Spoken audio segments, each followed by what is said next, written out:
Hello students, my name is Bahir Bhatt and today we are going to start our first lecture in the standard 8th of science, that is in crop production and management। तो आज अपना पहला chapter start करने वाले हैं science के अंदर, जो कि है क्रॉप प्रोडक्शन और मैनेजमेंट। बहुत ही इजी चैप्टर है, ये आपका बायोलॉजी का पोर्शन होगा, जैसे कि आप लोगों को पता ही है। तो पिछले बार के चैप्टर में हम लोगों ने बहुत सारी चीज़ें डिस्कस की थी, जैसे कि साइंस के अंदर के सारे चैप्टर्स क्या होते हैं, उसमें क्या क्या स्टडी करना है। आज हम लोग उसमें से फर्स्ट चैप्टर जो है वो स्टार्ट करने वाले हैं। तो बेसिकली इस चैप्टर के अंदर हम लोगों को क्या क्या स्टडी करना है, पहले तो उसकी बेसिक प्रीव्यू ले लेते हैं हम लोग। सबसे पहले तो ये चैप्टर का नाम है क्रॉप प्रोडक्शन एंड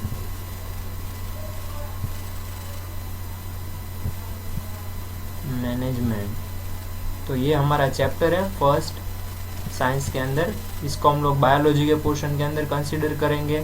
बायोलॉजी के अंदर भी बहुत सारी ब्रांचेज आती है साइंस की, जिसमें एनवायरमेंटल स्टडीज़ आती है।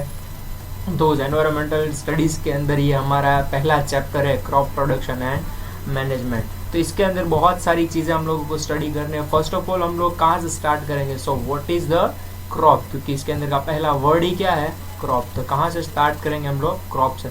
So what is the basic definition for crop, crop क्या होते हैं, उसको क्या कहेंगे हम लोग। तो अगर मैं बहुत सारे एक ही किस्म के प्लांट, ये मैं बेसिक डेफिनेशन बता रहा हूँ, आगे चल के चैप्टर में देखेंगे कि what is the proper definition for crop. So first of all कि एक ही किस्म के बहुत सारे प्लांट अगर मैं किसी जगह पर बनाने के लिए डालता हूँ, एक ही किस्म के बहुत सारे प्लांट्स में एक ही जगह पर कहीं पर बनाने के लिए डालता हूँ ज़मीन में, और फिर वो मैं वहाँ से उसका मैनेजमेंट करके, उसका प्रोडक्शन करके, उसका मैनेजमेंट करके उसको निकालता हूँ, तो उसको क्या कहेंगे, उसको कहेंगे क्रॉप बेसिकली। इस क्रॉप के बारे में हम लोगों को बहुत सारी चीज़ें जाननी है। फर्स्ट ऑफ ऑल कि कितने किस्म के क्रॉप आते हैं, किस सीज़न में कौन से क्रॉप आते हैं, उसके एग्जांपल्स देखेंगे।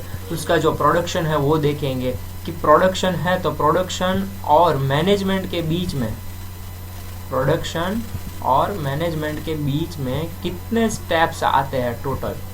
मतलब अगर मुझे क्रॉप को प्रोडक्ट करना है और उसका मैनेजमेंट करना है तो मुझे कितने सारे स्टेप्स फॉलो करने होंगे। तो बेसिकली इन दो चीज़ों के लिए हम लोगों को 7 स्टेजेस की एग्रीकल्चरल प्रैक्टिसेस करनी पड़ेगी। एग्रीकल्चरल प्रैक्टिसेस मतलब क्या, कि मैं कोई खेतीबाड़ी कर रहा हूँ, तो उस खेतीबाड़ी को क्या कहेंगे हम लोग, एग्रीकल्चर कहेंगे। और उसकी जो मैं मैनेजमेंट की प्रोसेस कर रहा हूँ, उन सारी प्रोसेस को क्या कहेंगे हम लोग, एग्रीकल्चरल प्रैक्टिसेस में कंसिडर करेंगे। तो ये बहुत सारी स्टडीज़ हैं जो हम लोगों को इस चैप्टर के अंदर करनी है, पर बहुत ही इजी चैप्टर है ये आप लोगों का। ओके, सो चलो let us begin with first topic, that is N crop production and management. That we already discussed what is an agricultural practices. So first of all क्या है हम लोगों का कि क्रॉप की डेफिनेशन जो है वो हमारे लिए IMP है, सबसे ज़्यादा इम्पोर्टेंट। जैसे कि मैंने बोला था कि when plants of the same kind are cultivated at one place on a large scale, it is called as a crop. As you can look on your screen that if I cultivate the same kind of plant on a large scale, बोला था ना मैंने starting में कि अगर एक ही किस्म के बहुत सारे प्लांट्स को मैं अगर एक ही जगह पर डालूंगा और उसमें वो बनाऊंगा, तो उसको मैं क्या कहूँगा, क्रॉप कहूँगा। सो ये आपकी बेसिक डेफिनेशन है। फर्स्ट ऑफ ऑल ये आपको नोट डाउन करनी है, ये आपको नोट डाउन करनी है कि ये बहुत ही इंपॉर्टेंट है। फेयर बुक के अंदर आप लोग जो बनाओगे उसके अंदर आपको ये डेफिनेशन लिखनी है स्टैंडर्ड 8 के लिए। एग्जाम्पल दिया है हम लोगों को कि for example crop of wheat means that all plant are grown in the field are that of a wheat. मतलब अगर मैं एग्जाम्पल देता हूँ कि क्रॉप ऑफ व्हीट है, तो उसका मतलब क्या होगा कि व्हीट के सारे प्लांट्स ही वहाँ पर मौजूद हैं, उसके अलावा एक भी और कोई किस्म का प्लांट जो है वो वहाँ पर प्रेजेंट नहीं है। You already know that crops are different types like cereals, vegetable, fruits, ये सारी चीज़ें आपको पता ही है। सीरियल्स मतलब कि वीट, राइस, ये सारी चीज़ें। वेजिटेबल्स आपको पता ही है, पोटैटो, टोमेटो। वो फ्रूट्स तो आप बहुत ज़्यादा खाते ही होंगे, तो आप लोगों को पता ही होगा। तो this can be classified on the basis of the season in which they grow. तो ये जनरली हम लोग क्रॉप्स को पता कैसे चलेगा कि कितने कैटेगरीज में हम लोग उसको डिवाइड कर सकते हैं। तो बेसिकली हम दो कैटेगरीज में क्रॉप्स को डिवाइड कर सकते हैं। कौन सी सीजन के अंदर कौन सा क्रॉप, यानी कि कौन से प्लांट्स या तो कौन से वेजिटेबल्स या कौन से सीरियल्स या कौन से फ्रूट्स हम लोगों को खाने के लिए मिलते हैं। बेसिकली हम लोग उसकी सीजन के ऊपर से डिपेंडेंट करेंगे और दो कैटेगरीज में डिवाइड करेंगे। तो first category as you can see on your screen that is an kharif crop and second one is a rabi crop. You can part that crop into two categories, that is first as a rabi and second as a kharif. Okay, that is an easy.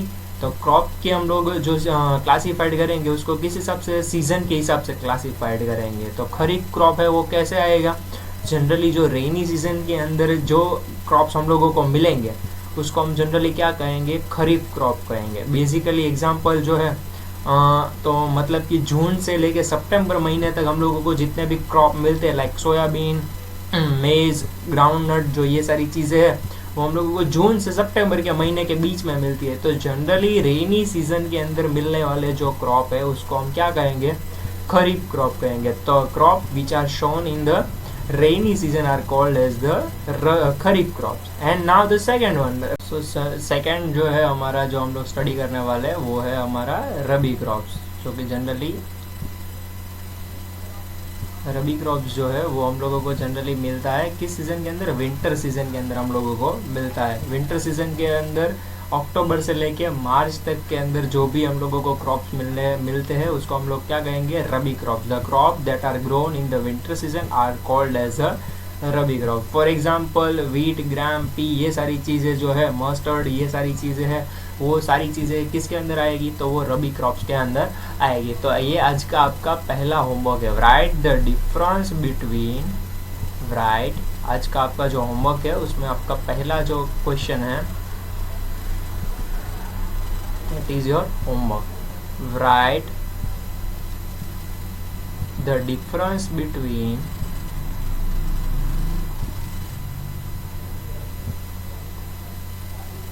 kharif and rabi crops.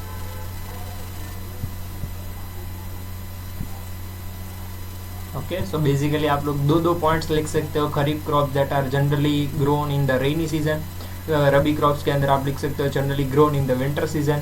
Second point लिख सकते हो kharif crop के अंदर कि that are come in the June to September, and second point लिख सकते हो rabi crops के अंदर कि generally that are come in the October to March.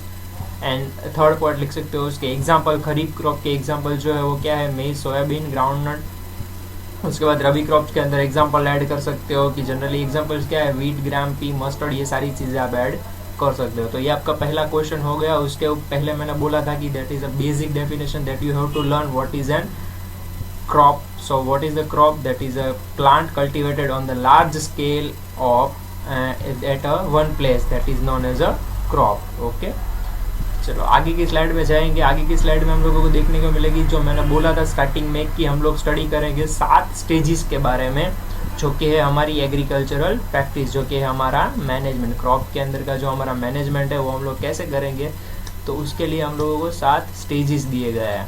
First of all जो स्टेज है हमारा वो जनरली क्या है, that is an preparation of soil. Second is a sowing, third is a adding manure and fertiliser, fourth is a irrigation, fifth protecting from weed, sixth is the harvesting, and seventh is the storage.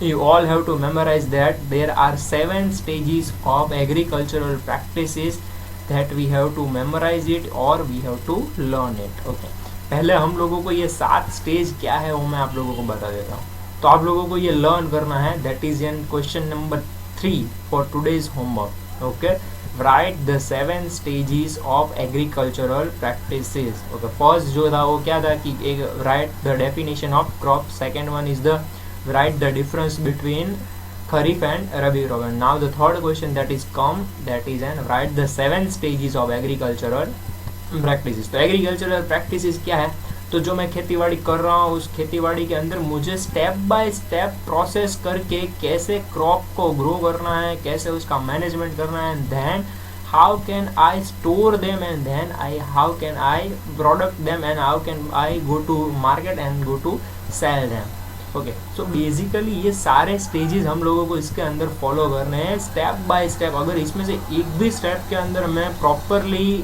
ध्यान नहीं देता हूँ, then my crop will be destroyed or it can be damaged.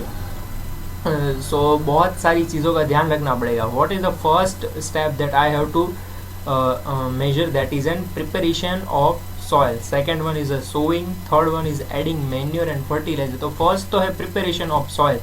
तो अगर ज़मीन अच्छी नहीं हुई तो मेरा क्रॉप तो अच्छा ग्रो करने का कोई बात ही नहीं है. तो पहले तो मुझे क्या करना पड़ेगा कि जो मेरी सॉइल है उसका क्या करना पड़ेगा, उसकी प्रिपरेशन बहुत ज़्यादा करनी पड़ेगी, उसको अच्छी बनानी पड़ेगी, उसको प्लफिंग अच्छा करना पड़ेगा. उसके बाद उसमें मैं कोई भी प्लांट जो है वो डालूंगा, कोई को क्या करूँगा, सोइंग करूँगा. फिर उसके बाद मैं उसको कल्टीवेट करूँगा तो मुझे कुछ जो चाहिए वो अच्छा मिलेगा. अगर ज़मीन जो है ज़मीन के पास ही शक्ति नहीं होगी, उसके अंदर मैं प्रॉपरली सोइंग नहीं करूँगा, तो सोइंग करने के लिए मुझे प्लफिंग करना पड़ेगा. प्लफिंग यानी कि उसको खोदना पड़ेगा. तो वो अगर मैं अच्छे से नहीं करूँगा, सॉइल को अच्छे से उसको न्यूट्रलाइज नहीं करूँगा, तो क्या होगा, मेरे क्रॉप जो होंगे वो क्या होंगे, बड़े ही नहीं होंगे, उसके अंदर प्रॉपर न्यूट्रिशंस नहीं मिलेंगे. और फिर उस प्रॉपर न्यूट्रिशंस नहीं मिलेंगे तो क्या होगा कि उस क्रॉप को डैमेज होने में कोई ज़्यादा देर लगेगी नहीं. तो प्रिपरेशन ऑफ सॉइल के अंदर मैं सॉइल को प्रिपेयर करूँगा, क्योंकि क्रॉप बनाने के लिए सबसे पहले ज़मीन ही चाहिए, और ज़मीन को ही मैं अगर अच्छे से तैयार नहीं करूँगा तो क्या होगा, क्रॉप डिस्ट्रॉय या डैमेज होने के चांसेस बहुत ही ज़्यादा है. The second one point is sowing. Sowing यानी कि बोना. अगर हम जो भी हमारे पास सीड्स है, अगर सीड्स को अगर हम लोग डालें तो क्या डालेंगे, ज़मीन में डालेंगे. तो उसको कैसे ज़मीन में डालना है, क्योंकि पहले मैंने सॉइल तो प्रिपेयर कर ली. Then second point is sowing. How can I plant the seeds in the soil. So that is an second point. तो सेकेंड पॉइंट के अंदर देखेंगे कि सोइंग कैसे करना है. थर्ड पॉइंट के अंदर देखेंगे कि मैन्योर और फर्टिलाइजर का यूज़ कैसे करना है. After that we also have to describe what is the difference between the manure and fertiliser. आगे देखेंगे थर्ड स्टेप में कि हम लोगों को मैन्योर और फर्टिलाइजर ज़मीन के अंदर क्यों ऐड करना होता है. वे मैंने स्टार्टिंग में बोला ना कि ज़मीन के पास खुद के न्यूट्रिशंस होने चाहिए. अगर उसके पास ये न्यूट्रिशंस नहीं हुए तो वो क्रॉप को क्या न्यूट्रिशन प्रोवाइड करेगा. अगर मेरे पास कोई शक्ति नहीं हुई, अगर मेरे को कुछ नहीं आता होगा, तो मैं आप लोगों को कुछ कैसे सिखा सकता हूँ. ओके, सो बेसिकली ज़मीन के पास भी वही चीज़ है. अगर ज़मीन के पास न्यूट्रिशंस ज़्यादा होंगे तो वो न्यूट्रिशंस वो कहाँ पे प्रोवाइड करेगा, क्रॉप के अंदर प्रोवाइड करेगा, और क्रॉप जो है वो ग्रो करना स्टार्ट करेगा. And then they can mature, and then we have to cultivate them, and then we have to harvest them, and then we can store them. तो अगर ये सारी बातें के लिए रिक्वायरमेंट जो है वो क्या है, ज़मीन के पास न्यूट्रिशंस होना. तो न्यूट्रिशंस जो है वो कभी कभी क्या होते हैं, सॉइल के पास कम हो जाते हैं, क्योंकि बिकॉज ऑफ रेनी सीजन्स. बहुत ज़्यादा अगर रेन हो जाए, बहुत ज़्यादा अगर ड्राउट पड़ जाए, तो क्या होगा कि ज़मीन के पास सारे न्यूट्रिशंस जो है वो ख़त्म हो जाएंगे. So that I have to improve the nutritions. तो वो न्यूट्रिशंस जो है वो मैं कैसे इम्प्रूव कर सकता हूँ ज़मीन के अंदर के, तो वो मैन्योर और फर्टिलाइजर डाल के मैं इम्प्रूव कर सकता हूँ. Then the fourth stage that is come as a irrigation. Irrigation यानी कि मैं जो खेतीबाड़ी कर रहा हूँ उसमें मुझे पानी जो है वो कैसे प्रोवाइड करना है. मतलब मैं जो क्रॉप ग्रो कर रहा हूँ तो उसके अंदर मुझे पानी तो प्रोवाइड करना ही पड़ेगा. पानी नहीं प्रोवाइड करूँगा तो क्या होगा, प्लांट बड़े होने के कोई चांसेस ही नहीं है. अगर नेचुरल के ऊपर डिपेंडेंट हो जाऊँगा, रेनी सीजन के ऊपर डिपेंडेंट हो जाऊँगा, तो सिर्फ मैं रेनी सीजन के ऊपर डिपेंडेंट होऊंगा तो मुझे कौन से क्रॉप मिलेंगे, या तो मुझे खरीफ क्रॉप ही मिलेंगे. तो क्या होगा कि इसके अंदर हम लोगों को बहुत ज़्यादा ध्यान रखना पड़ेगा. इरीगेशन कैसे मैं करता हूँ, पानी कैसे मैं प्रोवाइड करता हूँ सारे क्रॉप्स को. तो बहुत सारी इरीगेशन की मेथड होती है. जनरली बेसिक मेथड्स होती है और मॉडर्न मेथड्स होती है. तो वो बेसिक मेथड्स में क्या क्या होता है और मॉडर्न मेथड्स में क्या क्या होता है, वो इस इरीगेशन वाले टॉपिक में देखेंगे हम लोग. Then protecting from weeds. अब वीड्स मतलब क्या, तो आप लोगों को पता ही होगा कि कोई भी जगह पर सारी चीज़ें अच्छी नहीं होती. बेसिकली जब आप क्रॉप भी ग्रो करते हो तो क्रॉप के जो भी आपने सीड्स डाले होंगे उसके साथ साथ the unwanted plant should also as grow. So क्या होगा कि बहुत सारे ऐसे प्लांट्स होंगे जो ग्रो हो जाएंगे एक्स्ट्रा, जो आप लोगों को चाहिए नहीं. जैसे हम लोग क्लास में पढ़ते हैं तो क्लास में बहुत सारा बच्चे ध्यान देते हैं. 80% स्टूडेंट्स आर प्रिपेयरिंग और focusing on the lecture, but remember required there to 20% students who are not able to focus on the lecture. तो 20% क्या करेंगे, अनवांटेड नॉइस करेंगे, अनवांटेड जो न्यूसेंस फैलाएंगे क्लास के अंदर. तो वो जो है वो क्या होंगे, जनरली वो आपके वीड्स होंगे। ओके, जो अनवांटेड प्लांट्स जो निकल आते हैं, जो हम लोगों को चाहिए नहीं, बेसिकली उसको हम लोग क्या कहेंगे, वीड्स कहेंगे। इसके बाद हार्वेस्टिंग है। हार्वेस्टिंग यानी कि हम लोगों ने जो अभी क्रॉप ग्रो किया है तो उसको निकालेंगे कैसे, तो उसको हम लोग कहेंगे हार्वेस्टिंग। अभी क्रॉप जो है उसके लिए मैंने ज़मीन बना ली, ज़मीन में उसको सीड्स डाल दिए, सीड्स के बाद मैंने ज़मीन के न्यूट्रिशंस बढ़ा दिए, उसके बाद मैंने पानी भी डाल दिया, उसके बाद मैंने उसको अनवांटेड प्लांट से बचा भी लिया। अब बचा क्या, तो अब उसको मैंने निकालना है, तो वो उसको क्या कहेंगे, हम लोग हार्वेस्टिंग कहेंगे।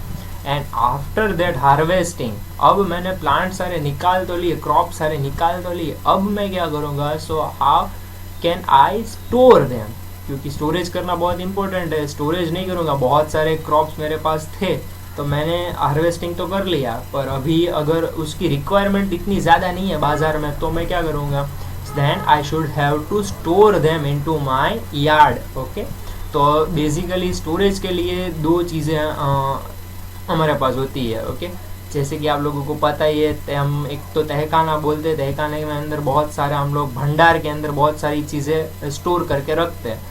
ओके, तो बेसिकली उसका स्टोरेज भी कैसे करना है, उसके अंदर दो मेथड आएंगे कि स्टोरेज हम लोग कैसे करते हैं, तो वो दो मेथड से हम लोग कैसे स्टोरेज कर सकते हैं। So first of all our step is to describe what is the preparation of soil, that is we have to discuss. Basic 7 stages के अंदर हम लोगों को क्या करना है वो आप लोगों को पता चल गया है। आज हम लोग पहला पॉइंट डिस्कस करेंगे जो कि है preparation of soil. The preparation of soil is the first step before growing a crop. One of the most important tasks in the agricultural is to turn the soil and loosen it. Okay, तो क्या करना है इसके अंदर, पहले तो जो सख्त सॉइल है उसको हम लोगों को क्या करना है, लूज करना है। जो सख्त सॉइल हमारी सतह पर मौजूद है उसको हम लोग क्या करेंगे, लूज करेंगे। लूज करेंगे तो क्या होगा कि उसके अंदर के जो न्यूट्रिशंस है वो क्या होंगे, बहुत ज़्यादा नज़दीक आएंगे, बहुत पास पास में आएंगे। तो जब भी हम लोग क्रॉप को अंदर, सीड्स को अंदर प्लांट करेंगे तो आसानी से उसको न्यूट्रिशंस मिलेंगे। बेसिकली वो क्या अलाउड करेगा कि हमारा जो सीड्स के रूट्स जो है वो आसानी से अंदर ग्रो हो सके। उसके लिए हम लोग क्या करते हैं, सॉइल को लूजन करते हैं। ओके, ताकि क्या हो कि उसके सीड्स के जो रूट्स हो वो रूट्स अंदर ज़मीन के अंदर ग्रो होना स्टार्ट हो। मतलब मान लो कि ये आपकी ज़मीन है, तो अगर मैंने यहाँ पर आपका सीड्स डाला है तो रूट्स अगर यहाँ पर ग्रो कैसे होंगे, तो रूट्स ग्रो होने के लिए ज़रूरी क्या है, तो यहाँ आसपास की जो ज़मीन होगी वो क्या होना होगी, लूज होना स्टार्ट होगी। तो यहाँ से हमारा जो क्रॉप है वो प्रोडक्ट होना स्टार्ट होगा। Okay okay, then the loose soil allows the roots breathe view, they go deep into the soil. The process of loosening and turning of the soil is called tilling और ploughing. तो जो हम लोग ज़मीन को loosening करने की बात है, मतलब कि खोदने की बात जो कर रहे हैं हम लोग, वो खोदने की जो बात है उसको हम लोग क्या कहेंगे, बेसिकली टिलिंग और प्लफिंग कहेंगे। ओके, सॉइल को लूजनिंग करने की जो प्रोसेस है उसको हम लोग जनरली क्या कहेंगे, टिलिंग और ploughing. The tilling word is not proper, so we have to use ploughing. Okay, ploughing is done by a plough, or it can be done by another method. There are so many methods to plough the soil. First, the ploughs are made of wood or iron. In next slide we have a plough's figure, so let us go there. What is a plough? Okay.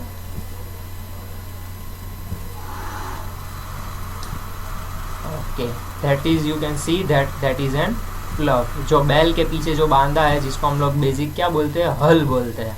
Okay, तो जो हल है उसको हम क्या कहेंगे, plough कहेंगे। Okay, तो जैसे कि आप लोग फिगर के अंदर देख रहे हो, ये क्या है, हमारा प्लव है।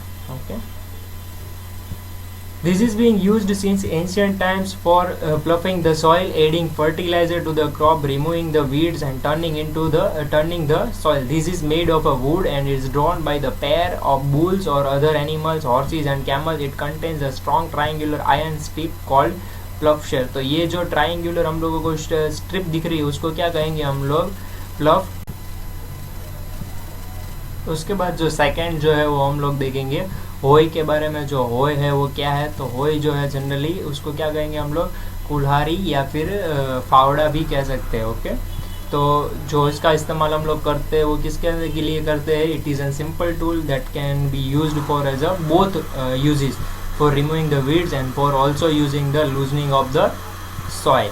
It has a long rod, wood or iron. आपकी बुक के अंदर दी ही गई होगी फिगर, अगर आप लोग चाहे तो PDF जो सेंड की है चैप्टर 1 की, उसके अंदर आप लोग देख सकते हैं होय की जो फिगर है वो आप लोगों को दी गई होगी. A strong, broad and a bent platform of iron is fixed to one of its end and works like a blade. It is the pulled by animals. तो easily इसको हम लोग explain कर सकते हैं. तो that's it for today's lecture. We are going to conduct a second lecture tomorrow.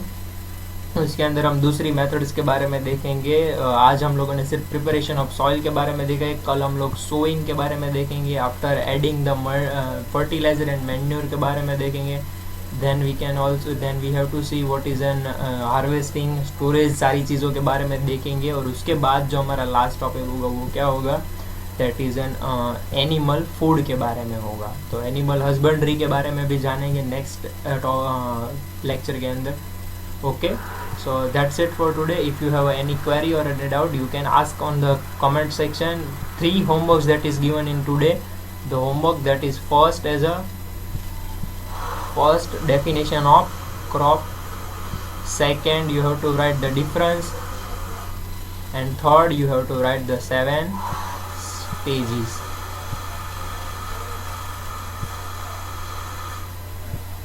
Okay, that's it for today. Thank you very much for hearing lecture.